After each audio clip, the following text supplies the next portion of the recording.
नमस्कार दोस्तों। Finance minister Nirmala Sitharaman ने इस बार 1 फरवरी 2026 को केंद्रीय बजट 2026-27 अनाउंस किए हैं।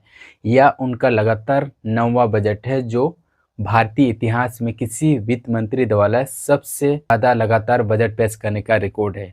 यह बजट 2026-27 के लिए है जिसमें कुल बजट साझ 53 लाख करोड़ रुपया एलोकेशन किए गए हैं।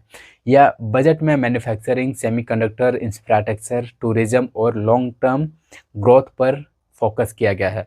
अब उसी सवाल के बारे में बात करेंगे जो हर बजट में मिडिल क्लास की उम्मीद रहती है कि इनकम टैक्स में कुछ छूट मिलेगा या नहीं। इस बार के बजट में लोगों को उम्मीद था क्योंकि कंजप्शन कमज़ोर पड़ रही है और इकोनॉमी को बूस्ट करने की ज़रूरत है। लेकिन सवाल है कि मिडिल क्लास को क्या मिला?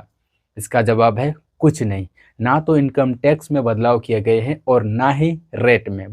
बस कुछ कंप्लायंस मेजर थोड़ी सी आसान हो गई है। एक नॉमिनी फीस के साथ 31 दिसंबर से 31 मार्च तक कर दिया गया है। साथ ही न्यू इनकम टैक्स 2026 से लागू किया जाएगा, यानी इनकम टैक्स में कोई रिलीफ नहीं मिला।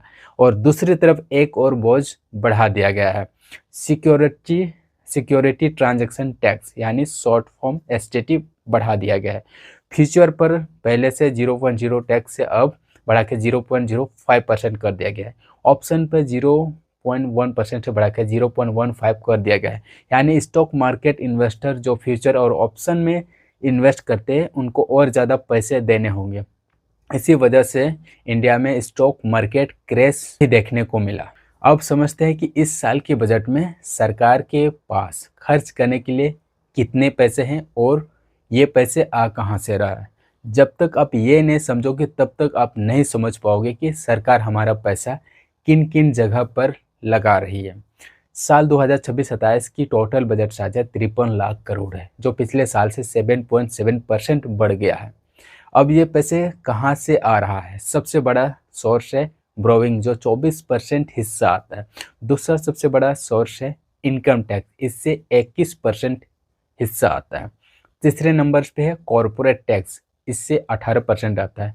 जीएसटी एंड अदर टैक्स मिला के 15% आता है। Union excise 6%, custom 4%, non tax revenue 10% and non debt revenue 2%। देखा जाए तो सरकार की कमाई में अब भी सबसे ज़्यादा आम लोगों का ही है, जहां इनकम टैक्स और जीएसटी के मिला के अप टू 36% होता है, जो कि कॉर्पोरेट टैक्स सिर्फ 18% है। यानी इंडिविजुअल टैक्स पेयर को कंपनी से कहीं ज़्यादा पैसा पे कर रहा है।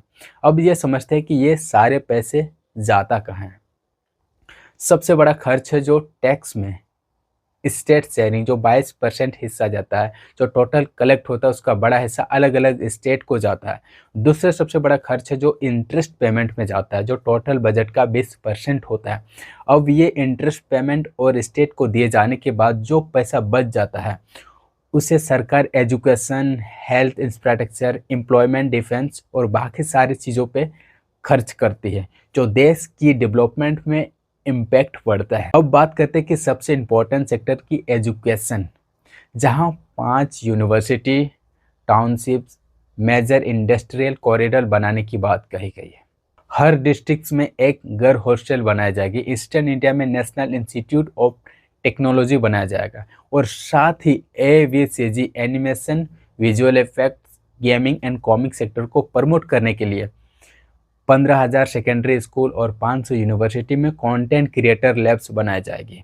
या Indian institute of creative technology Mumbai के द्वारा सिखाया जाएगा, जहां युवाओं को क्रिएटिव स्किल सिखाया जाएगा जो एंटरटेनमेंट इंडस्ट्रियल में जॉब दे सकता है।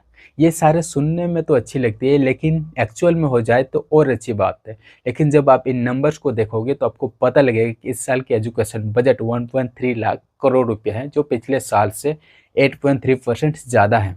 अगर जीडीपी के परसेंटेज देखा जाए तो अभी भी एजुकेशन स्पेंडिंग बहुत कम है, जो जीडीपी की 0.5% है। हालांकि विशेषज्ञ का कहना है जीडीपी का 6% तक पहुंचना चाहिए। दुनिया के कई विकसित देश अपने जीडीपी का 6 से 10% हिस्सा एजुकेशन पे खर्च करता है, जबकि भारत अब भी 0.4 से 0.5% के बीच में ही है। एजुकेशन डेवलपमेंट की बात तो हर साल की जाती है, जहां पिछले 10 सालों में 90,000 से भी ज़्यादा सरकारी स्कूल बंद हुए हैं इंडिया में एजुकेशन इंफ्रास्ट्रक्चर बहुत ख़राब है और यहाँ टीचर्स की कमी के कारण जहाँ सरकारी स्कूल में क्वालिटी ऑफ टीचिंग नहीं मिल पाती है।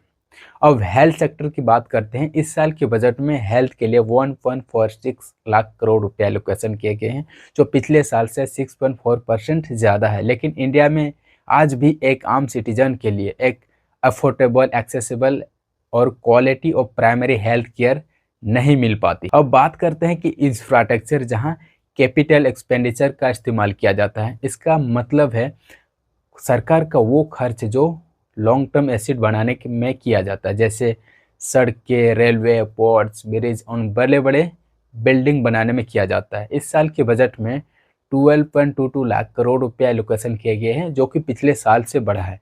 अलावा 7 high speed rail corridor development की बात कही गई है। Mumbai to Pune, Pune to Hyderabad and Hyderabad to Bengaluru, Hyderabad to Chennai, Chennai to Bengaluru, Delhi to Varanasi, Varanasi to Siliguri.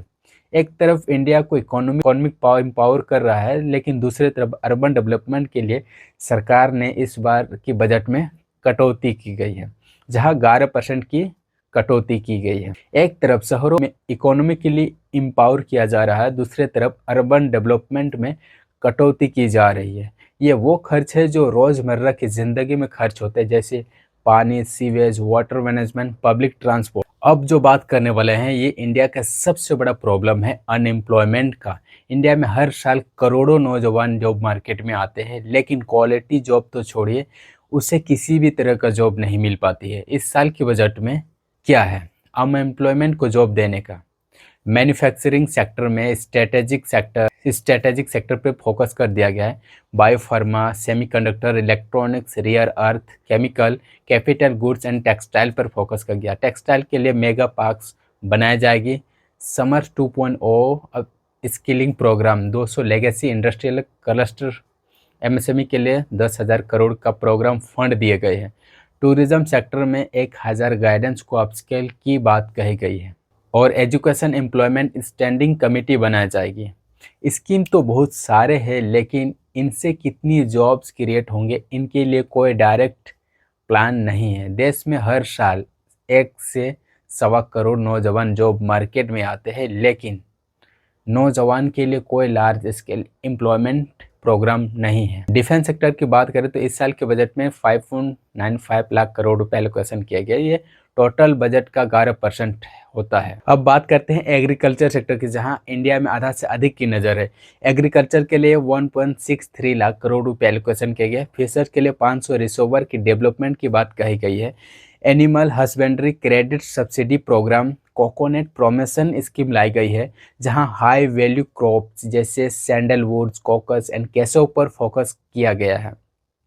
लेकिन सवाल यह है कि इन सारे स्कीम में कितने किसानों को बेनिफिट मिलेगा। इस बजट में ज़्यादातर किसानों के लिए कुछ भी नहीं है, जहां खेती हर किसान मजदूर करता है। इंडिया में आधा से अधिक आबादी खेती करता है, लेकिन उनकी फर्टिलाइज़र, एमएसपी रिफॉर्म मुद्दे पर बात नहीं की गई है। इसके अलावा इस साल के बजट में एआई की बात कही गई है। भारत विस्तार नाम से मल्टीलिंगुअल एआई टूल लाने की भी बात कही गई है। आने वाला समय में एआई के जरिए करोड़ों जॉब रिप्लेस होंगे, लेकिन इनके लिए सरकार के पास कोई डेडिकेटेड प्लान नहीं है। आपको ये वीडियो कैसे लगा कमेंट करके ज़रूर बताएं। अगर पसंद आया तो चैनल को सब्सक्राइब करें। धन्यवाद।